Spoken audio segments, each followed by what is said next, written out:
one of the nice things sitting and watching everyone begin to appear one by one, it's as if we're engaging a kind of a vipassana, naming present moment experience, um, like a Hakomi experiment where we notice what's arising in each moment. And what's arising is, and you name them, like I'm thinking, itch, pain, planning. But this time it's like Mary Beth, Catherine, Steve, Maria, Josh. Each name arises as you sit and open yourself to what's happening. There's Helen, there's Chris, there's Margaret. Um, it's an interesting noting of what's arising. So let's continue to sit with the wholeness, the fullness of our experience as we sit together for a few minutes.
as we continue to sit together, you might consciously direct your attention to your breath and to your body. No need to really change anything or manipulate anything. Just move your attention to your body, to your breath, and notice what you discover. Just a comfort, a discomfort, a simple pleasure and ease, maybe a small pain or tension. And with as little judgment as possible, just noticing.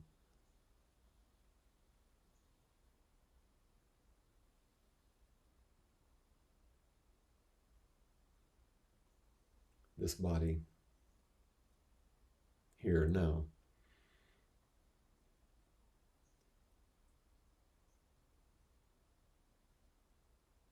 And in this brief moment, you might also notice that your awareness, your consciousness, your mind is directing your attention. What's the quality of that attentiveness?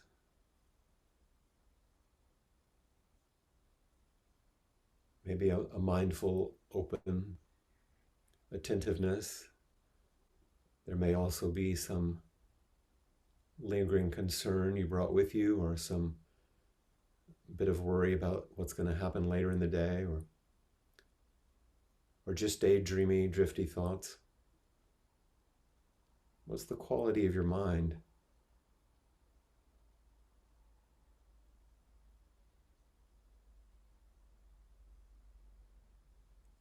As your awareness attends to your sensing body and thinking mind, and also the quality of your own heart.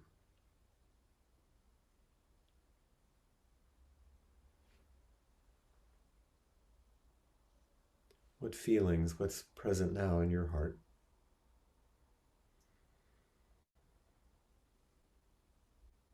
Even the simple image of like a flower, is it relatively open or a bit more closed? Without judgment, just noticing.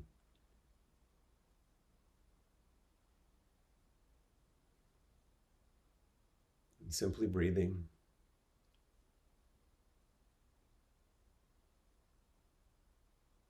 Allowing this gentle, mindful attention to unfold present moment experience.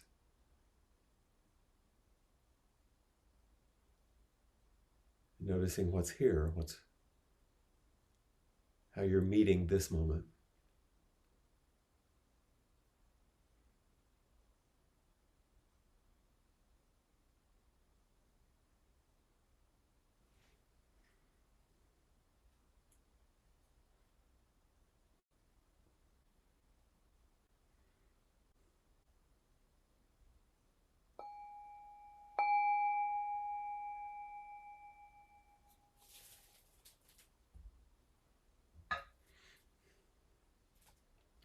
And if you would, let's recite the 4 practice principles as our beginning today instead of our ending, and we'll do the verse of the robe at the end. Caught in the self-centered dream, only suffering. Holding to self-centered thoughts, exactly the dream. Each moment, life as it is, the only teacher, being just this moment, compassion's way.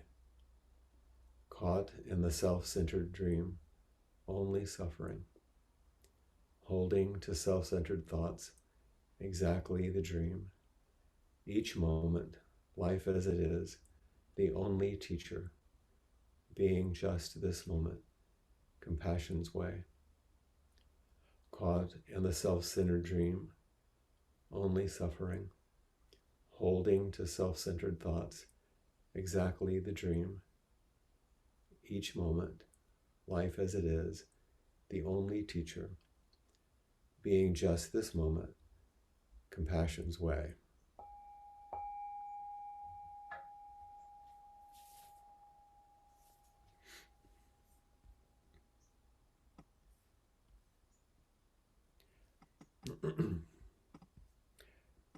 I hope that it's easy for you to hear and to feel as we recite those lines the real essence of what you're actually practicing. As we're caught in the dream of everyday thinking experience and rely on those thoughts as the actual reality, we miss the present moment. But each moment, life just as it is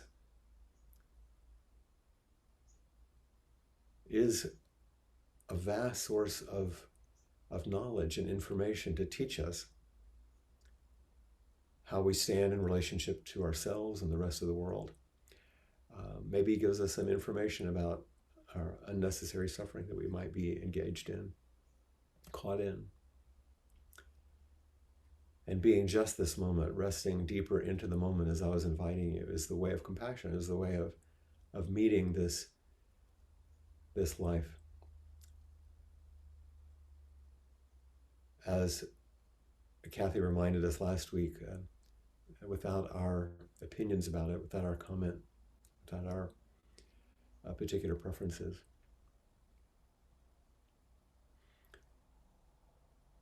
One of the foundational teachings that the Buddha brought us was the teachings on the fundamental practice of mindfulness. And the Satipatthana Sutra talked about various facets of mindful awareness, beginning with the body, as we did just a moment ago. And there are certain, without going into the sutra and a lot of the translations of many of the ancient words, the Buddha talks about contemplation, the capacity to see clearly. Some of the words are translated as to repeatedly look at, to closely observe. And this is how we bring our consciousness forward, how we illuminate it, how we turn the light on, enlighten, actually, wake our consciousness up from the sleepy, unconscious way that we often move through life. And this kind of mindful attention and awareness that the Buddha taught was in the service, and this is really important, was in the service of realizing impermanence, to see that, understand that, to realize that in our body deeply, and emptiness, this no individually existing self, this vast interdependence. That mindfulness helped us do that, helped us understand impermanence and emptiness and the dissatisfaction that comes with living in an impermanent, interdependent body in the world. Mindfulness was not developed or taught as a means of self-improvement, which is the secular way that it's being used quite a bit today. That's not a problem, it's quite useful, but it's not what the Buddha taught.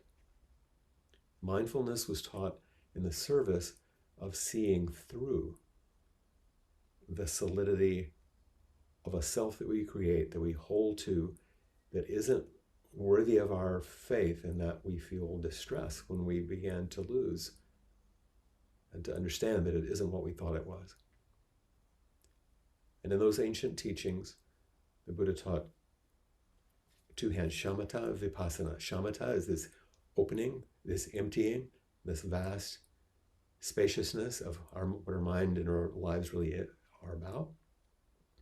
And vipassana, which is insight. As we rest in this spacious awareness, we begin to see more clearly. In Chan, which became Zen, Chan in China, it was called silent illumination. shamatha, the openness of the deep, deep, profound silence and stillness, and vipassana, the insight and awakening that comes in that process. That's early, early teachings. And in the Zen practice that we found our lineage on comes out of Chan, which is founded in basic Buddhism. And it's a process in which we're using our body practices, back to the first foundation in training.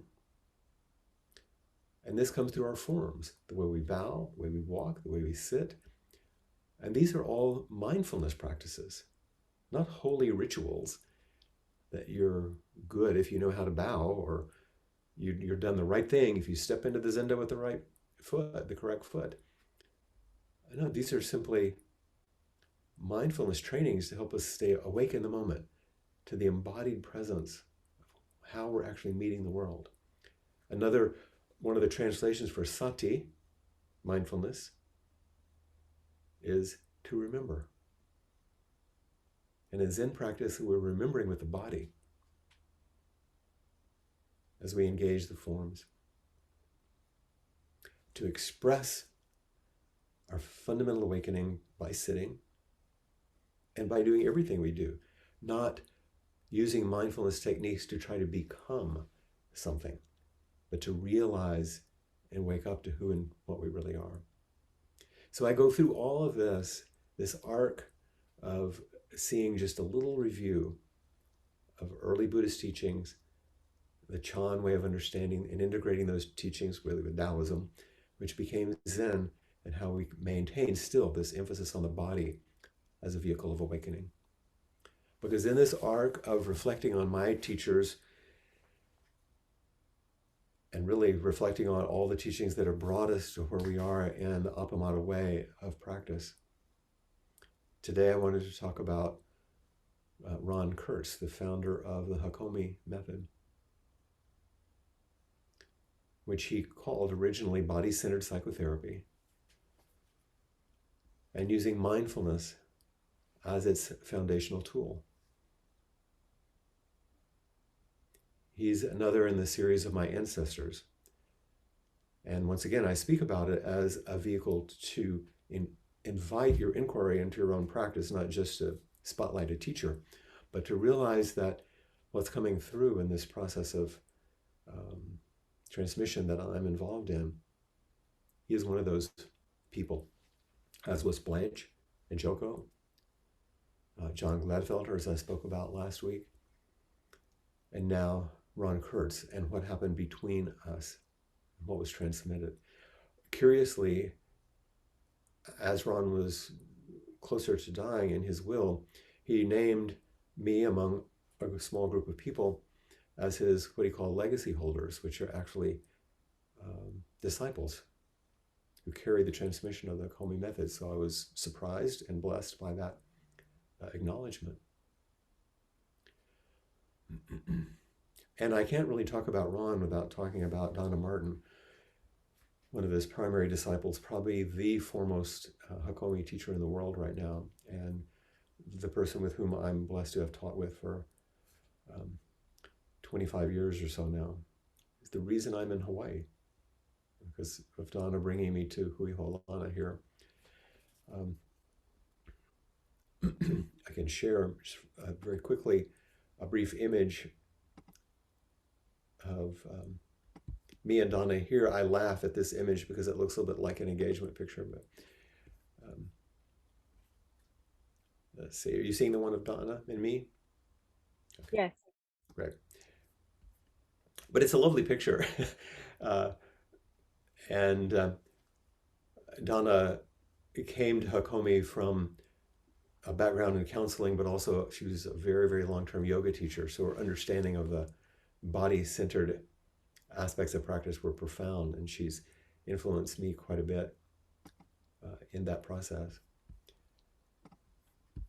And then, of course, there's Ron, and the image I'm going to show is actually from our training that I engaged in. He was an interesting guy. In the introduction that I wrote to the Loving Presence book, I said that if he hadn't been a psychotherapist or an innovator in mindfulness, he would have been a stand-up comic. He was hilarious and quite a joy. But my emphasis is I wanted to talk about, once again, the relationship and what the relationship taught. And this is a very unusual picture maybe to show, but there's me and Ron and Donna. And interestingly, my long-term, my deepest partner in psychotherapy, Linda McCarley's in the background, who I met when I was 14 years old. We got our PhDs together. We were in practice together in Austin for many, many, many years. She's another one of my ancestors in a way. And we were in a training in Oregon, which was an unusual training, and I'll get back to speaking about some of that, but I wanted to at least give you a feel for some of these people who are so dear to me. Linda, the woman in the background that I said I'd known for so long,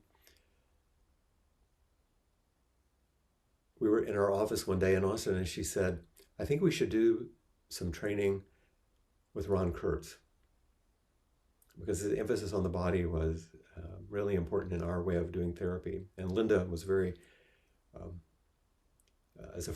she was trained as a nurse also and understood the embodiment so well. And we found that Ron was teaching something called a loving presence training a week at Esalen Institute in California in December of 1993. So it's quite a long time ago, almost 30 years ago now. And so we signed up and went with a couple of our friends. In a way, partly to have a vacation, because it's always great to go to Esalen, and to meet Ron. And of course, those delightful decisions that you make sometimes turn your life, as this did. And it was the early days of Ron teaching a loving presence sequence out of Hakomi, and that's more for a class later. But I met someone in that training who had also joined us, and he was reading a little book with him during the breaks called Zen Mind, Beginner's Mind. And I asked him about it, and he said, yeah, he said, I just finished a practice period at Green Gulch and just left and came down to Esalen. I said, what's a practice period? What's Green Gulch? And he said, whoa, it's a Zen training center, and Suzuki Roshi was the founder. This was my beginning in this workshop with Ron. And by the end of the week, Ron said, I'm starting a 3-year training program, but I'm calling it Psychotherapy as Spiritual Practice. And so those of us who came from Austin, me, Linda, Dina Roberts, and Carolyn Crumpton, 2 other therapists, we signed up for this 3-year retreat. I say 3-year retreat, 3-year training, where we would go for 1 month, all of August, for every year for 3 years, and live in residence in a Tibetan retreat center in the forest near Ashland, Oregon. In that tent that you saw us lying in, because it was hot during the day, with Donna Martin and her first training with Ron as a teacher. Following that 3 years, we brought Ron to Austin to do a 3-year training at Tinzo. Some of you have been to that facility out west of town, facility where we've done many wonderful retreats and many teachers have come, where I was ordained. And then later, the last retreat in Austin with Ron and Donna was at Appamada, in that little house. So there's a long history of what Ron called later in his life learning assisted self-discovery and mindfulness, his definition of the Hakomi method. Assisted self-discovery and mindfulness. Donna was doing trainings in the UK. She asked me to come teach with her at one point. And those trainings were the source and the seed for which grew all of the sanghas in the Just This consortium of sanghas in the UK. And Josh and Trudy and Catherine and the people who have been head student were all Hakomi trained people in that early training. I went to Madison, Wisconsin to do some Hakomi trainings in loving presence. And that became the Open Door Zen community eventually. And on it's gone. Assisted self-discovery in mindfulness. Assisted. The essence is spiritual friendship.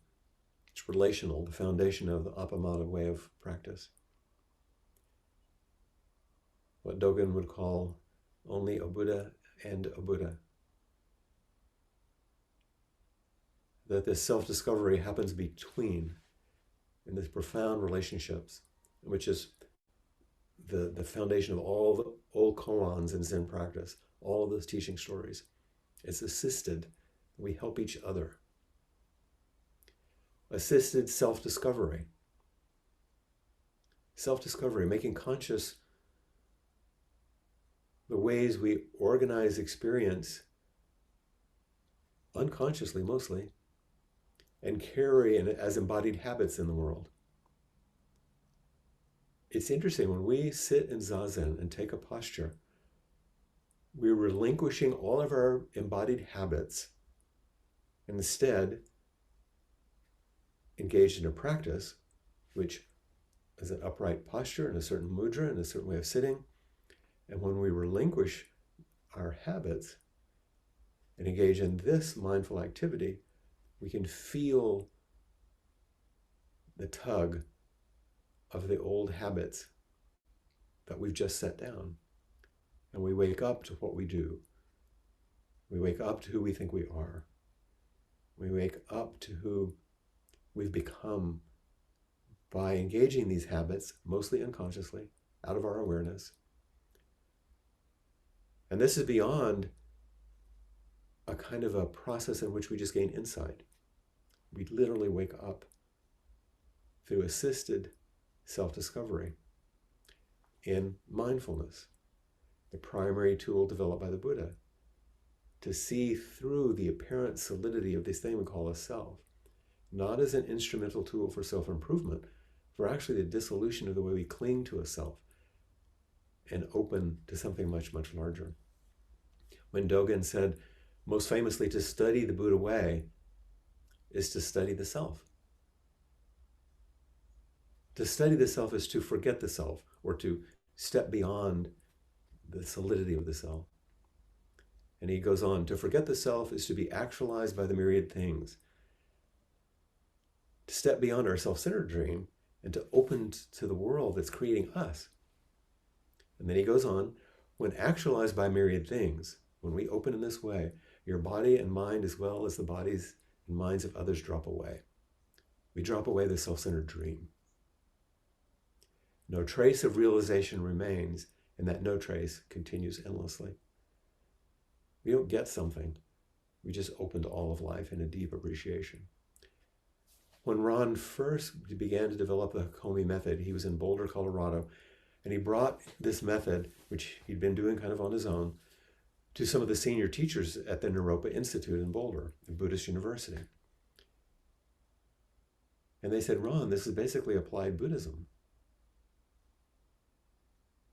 And hopefully you can hear in what I'm saying that this is the case. And the heart of it became loving presence. A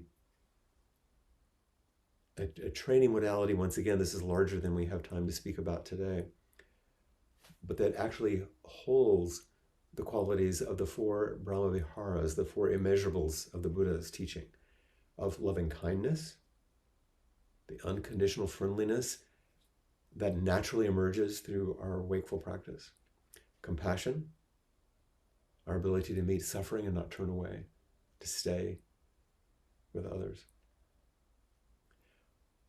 a sense of equanimity or balance, of composure, sort of the yoga, being able to take any pose and remain composed. and sympathetic joy. The joy of our heart opens and is filled by the joy of others. It's not self-centered. These are the qualities of loving presence and of the foundation of the Hakomi method, but it's also the foundation of Buddhist practice and the heart of appamada itself, of mindful, diligent care, the relational way that we practice through appamada and is carried forward. So I wanted to once again speak about a teacher, but also the teachings and how it's so fundamental and foundational in the way that we practice appamada Zen, and the way that you practice, and the way that it's foundational in inquiry. To asking ourselves, who am I? What is this? What am I clinging to? Where have I been caught in my habitual ways? I'm gonna go on just for a moment. Let you hear Ron's voice, because you hear the way he begins to speak. I won't take a long time with this, but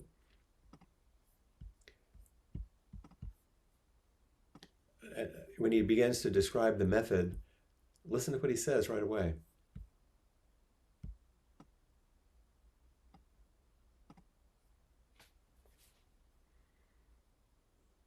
Well, the first thing you want to know about it is it's about helping someone study themselves. You want to find out why you do what you do.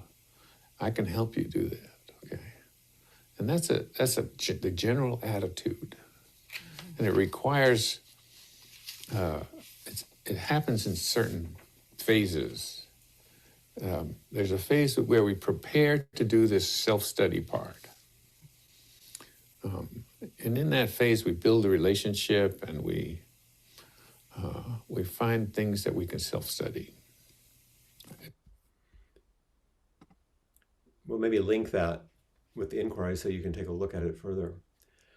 But you can see that self-study is foundational not only in what Dogen was saying in the 13th century, but what Ron was saying in that we can find a way to do that in a relationship. If you listen to that video, which is only about 6 minutes long, and every time he says therapist, just translate spiritual friend or teacher. And you'll hear everything that we actually do in Zen practice, in a way, in opening ourselves to who and what we really are beyond the self-centered dream that we hold to that keeps us in unnecessary suffering. And he speaks about that directly. But you also get the warm feeling of what Ron was like.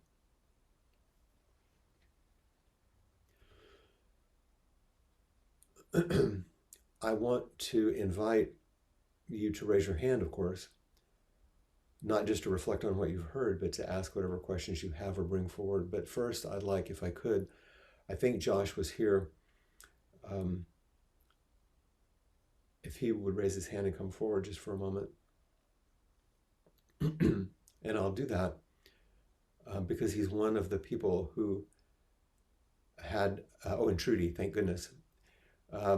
Both of them have had direct experience with Ron. And Trudy still is one of the very senior trainers in Europe and really in the world in the Hakomi method right now. So if you might want to make a comment of what you've heard or anything that's come forward as I've spoken this morning, I'd love to hear your voices. And I didn't see you earlier, Trudy. That's why I mentioned Josh's name. I was doing Meals on Wheels. Oh yes, with the family. Our blessings go to you with all of the struggles that you've both had. Thank you. I was so touched when you were just talking about Ron and the gift that came through Donna and then you. And for me, the sense of the practice of loving presence, that having been a therapist in another modality, where you kind of invited people to offer unconditional positive regard, but you gave them no clue how to do it, to move into Hakomi and find this whole practice that really allowed it to become an embodied experience, that just that practice, if you look for what inspires you, something just opens and softens in your heart. And that was that fitted so much for me, but it was also so expansive. So you know, I've had a real feeling of my Hakomi colleagues being my spiritual friends. Mhm. You know, the foundation of that in our practice. Um, and yeah, just immense gratitude for that, really, and Yeah. for that sense of lineage. Um, It's a strong thread, isn't it? really strong. And one might not understand it until you experience it, that it teaches us how to fall in love with the world, Absolutely. even with all of its everything, With everything. Yeah. and ultimately with each other. Yeah. Yeah, I feel so touched by your talk, Flint. I feel quite tearful. And I remember when I knew you were coming to Sheffield to teach us, uh, and kind of really getting in touch with those first days when you gave a talk and we had coffee with you, and just how everything has kind of flowed like a stream through the UK, um, through um, the great gifts of many people, such as Ginny and Donna, and We have to mention Ginny. yeah, yeah, and just so much gratitude that the stream, even before I met you, was just flowing through the 90s, and you were doing all of that, and Mhm. yeah, just so grateful for these wonderful opportunities and experiences and people. Mhm. Yeah, it's very beautiful to hear you talk about people you love in recent weeks. It's so heartening. Well, it's the energy, I think, that carries us forward. Mm.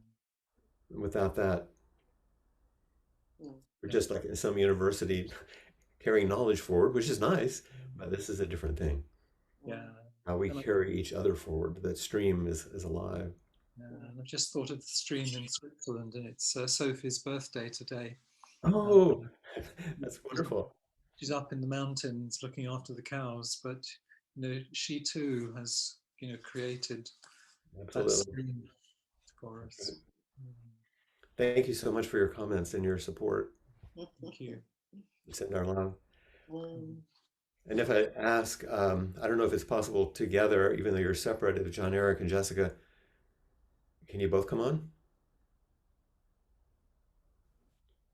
Since we're doing couples. Hi, Flint. Uh, and the reason I ask is because you've been so immersed in Hakomi yourselves, but you didn't know Ron directly. So what's it like as a next generation and very, very committed Zen practitioners? How does this flow for you two? I see Hakomi and Appamada as very much one and the same thing. Appamada is where I first encountered Hakomi, and it's where I think I've learned, where I first encountered loving presence. It's through you and Peg and the rest of the Sangha. I really felt it in an embodied way. Mhm.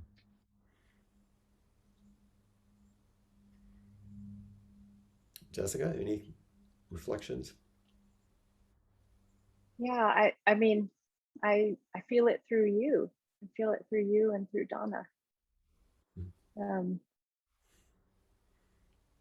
I, I've studied in a lot of different arenas, even and through different teachers, and I think the realization of loving presence being the foundation of everything has been absolutely life transforming.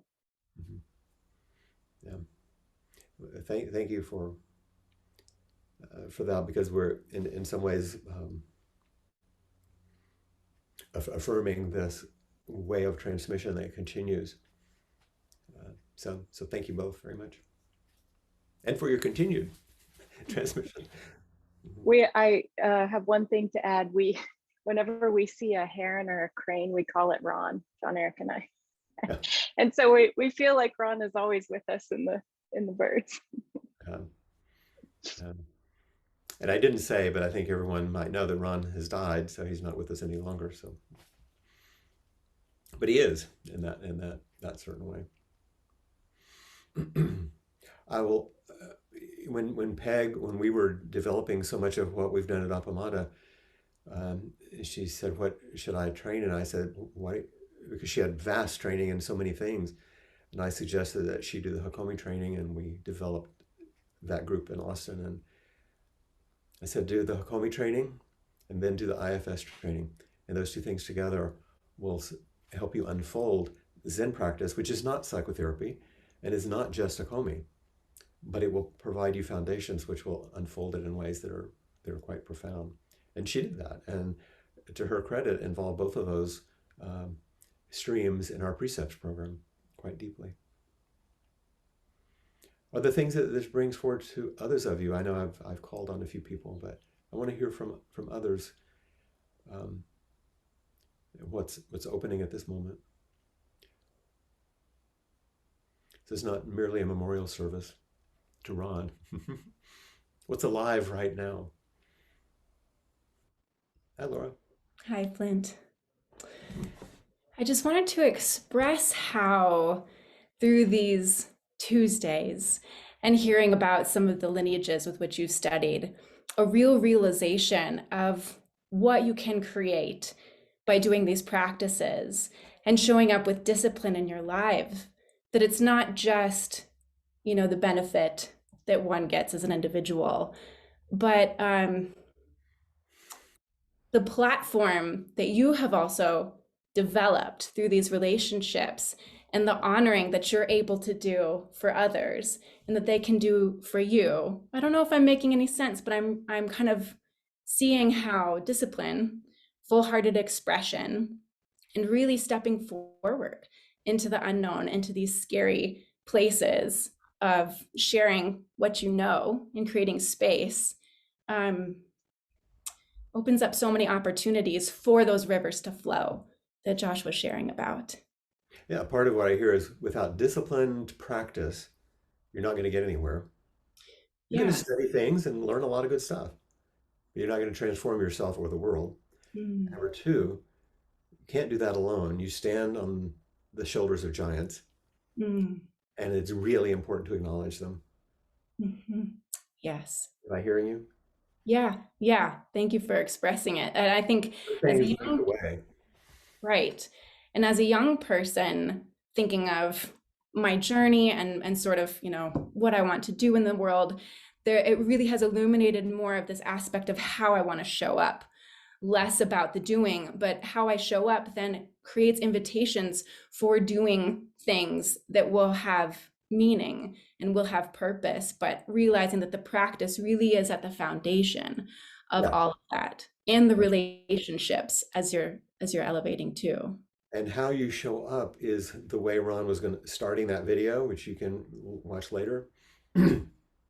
For example, if I go to a professional conference of Hakomi, IFS, American Group Psychotherapy I used to go to, but anything else like Buddhism in America conference I've got, I don't look to see some topic I want to learn. I look to see who I want to be with. I don't care what they're talking about. I want to be in their presence and be with them and feel how is this person in the world? So I can find that. Yeah. That's what I'm looking for. Yeah. This reminds me other stuff. That's easy. I can read books. Right. What's valuable is how can I be with another person so that what's transmitted can start to move through us. I so appreciate you articulating that, because in our traditional way of thinking of achievement and academia, that's not how we position sort of quality time or quality things to pursue, the presence. And this also makes me think of a recent David White, the poet, talk that he gave. And it incorporated this essence of embodying your voice, letting your voice be a full-bodied expression. And as a public speaker, how sometimes we lock our voices up in our throats and we're very in our heads as we speak. And certainly as with a background in theater, there's this performative feeling to it. And I'm really realizing that part of this work is also unlearning so much of what I've learned to how to navigate the world and my useful habits and conditions, and getting to this place of like a full-bodied voice and the rawness of expression. And just as you pointed out, how that can draw people in a two-way street. It's not about being somebody that others are pursuing or want to necessarily listen to, but the freedom in that, the freedom in the expression of discipline through these practices. That was a nice description of body and mind dropping away to the immediacy and the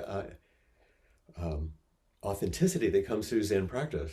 Is what you're just talking about. It's a massive, not just unlearning, it's a softening and dropping away.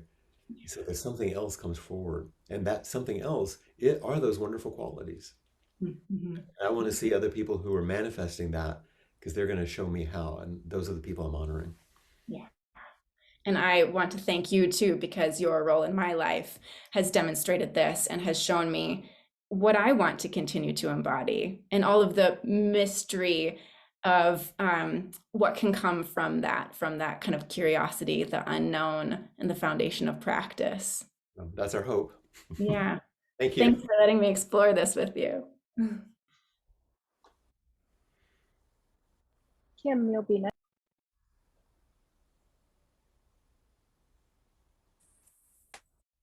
Hi, Kim. Hi. So this connects, I think, to what Laura just was talking about. Yesterday, I think I was sitting and I was smiling. And, you know, I've been working with this for about 6 months now, this smile and happiness. So I noticed it was just my face that was smiling, and it wasn't going through my body. And I'm leading 2 guided meditations this week. And I want to make them both about this smiling. And then I was thinking about the ancient Jews who sometimes weren't allowed to practice, but had to practice in secret.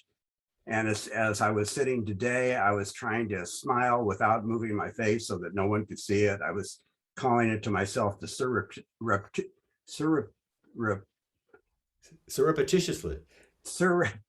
smile. Yeah. And, sneaky smile. You know, and then trying to figure out, is there anything physical to a smile? And also feeling, you know, through my body. Oh, and then last night watching a talk show host who was smiling and able to run it through his whole body. You could hide his face and see that he was smiling, and that was very beautiful. So I don't know exactly where I'm going with this, except that it was an opportunity for me to feel the difference between something that other people might see in my face and feeling something through my body. Also, we've come across that idea that if you smile, if you smile for 20, hug someone for 20 seconds, endorphins go through your body and something changes. And I actually had my blood pressure taken 2 days in a row, and had a huge variation in points by trying to focus on how I was feeling and relaxing my entire body. It was very interesting. I don't know if it was that, but it seemed to be that made the difference. I also liked one doctor and didn't like the other, and that seemed to. There's that. It's complicated, isn't it?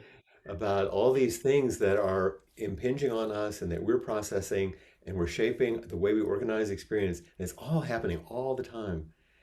And if we start to wake up to it, that's why I really like the title of the book we use for precepts, Waking Up to What You Do. And one of the things I hear you saying today, Kim, with the emphasis on the smile, is you're just really paying attention to how much your body is the vehicle for practice. And also feeling when it wasn't.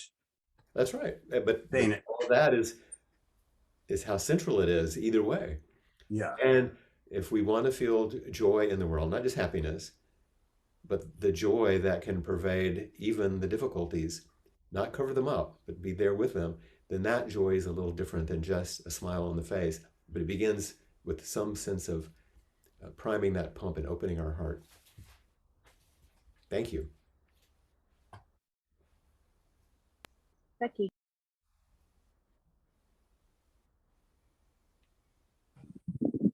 Hi, Becky. Still muted. There you go. Got it. This is going to be a little bit tricky for me to talk about because it's one of those things where you have sort of a glimmer of something there and you don't know if other people have words for it. So that's where I'm starting from. Good. Prior to becoming involved with Appamada, which has just really been, I mean, actually actively in the last year and a bit, my meditational process was my practice was mainly through qigong and other physicalized things. Uh-huh.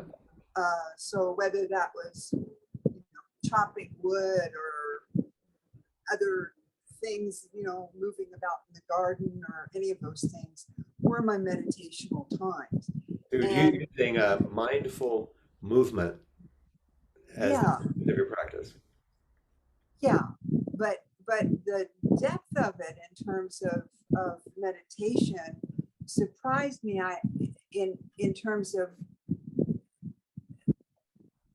it was many aspects of what I experienced doing Zazen, but Zazen has other layers and tools and aspects to it that are, of course, hugely more.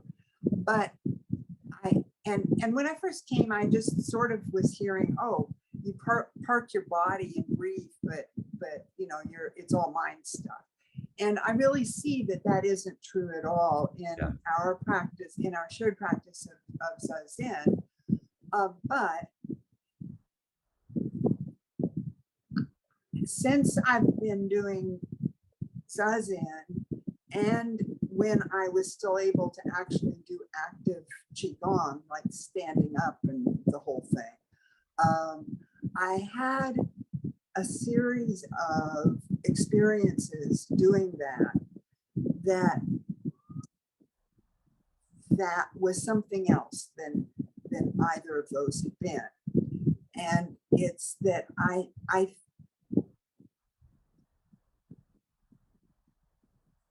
think we're underestimating our body's role in relationship to what might be available to us. I think that, yes, we can check in with it about how it's, how are things feeling and how are they whatever, and what information they can bring to our awareness of self, to our relationship, to our emotional and heart life, to our awareness of things we might need to do something about that are physical, etc. But just as the robe is vast outwardly, it also is vast inwardly, and that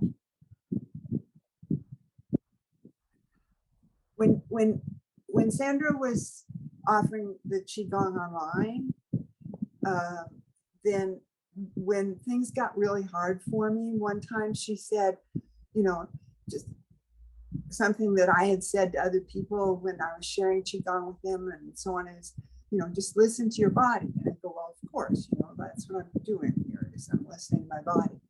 And then she said, your body knows. And somewhere that reverberated through me. And what happened for me in the qigong after that for a while was a thing where it's like the body has a way of directly communicating with the awareness and consciousness that we can have, but there's a different step somehow to our having access to what that conversation is that's going on. But we can't. That conversation is what practice helps you hear. Your body is your awareness. We think about being aware of our body, but your body is your awareness. Yes. And I see that you sometimes kind of straining, you said you were kind of trying to reach something you weren't sure about words, because through your body, through the limitations of your body and your illness, through all this, you're beginning to touch closer and closer to the mystery that's beyond words. But you sense it, you feel it, you're awake to it more and more. And it isn't just your body, it isn't just your mind. There's something larger, and the settling in Zazen allows you to begin to open to that.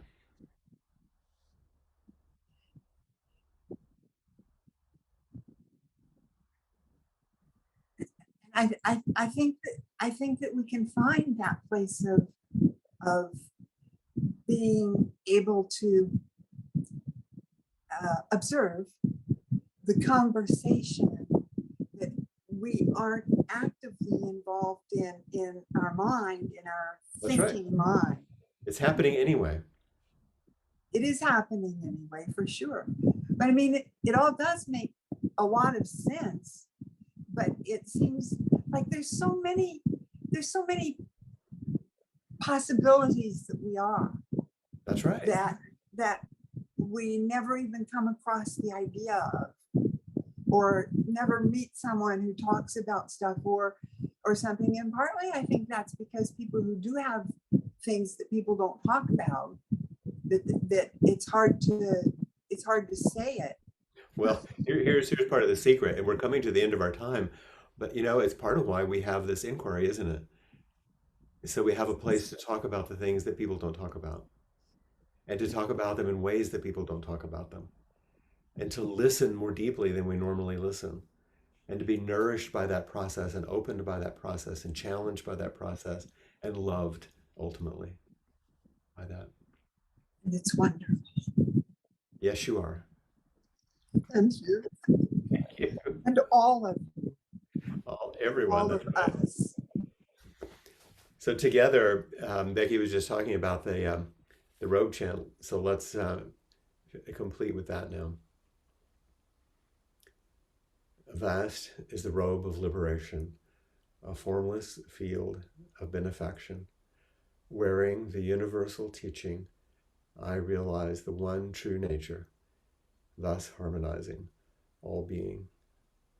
Vast is the robe of liberation, a formless field of benefaction.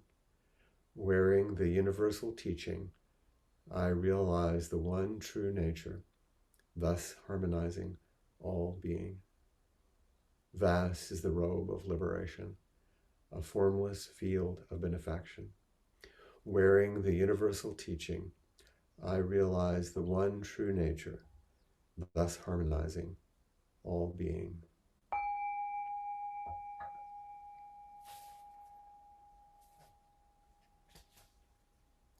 Thank you, everyone. Enjoy your week. I look forward to seeing you next week. And Jessica?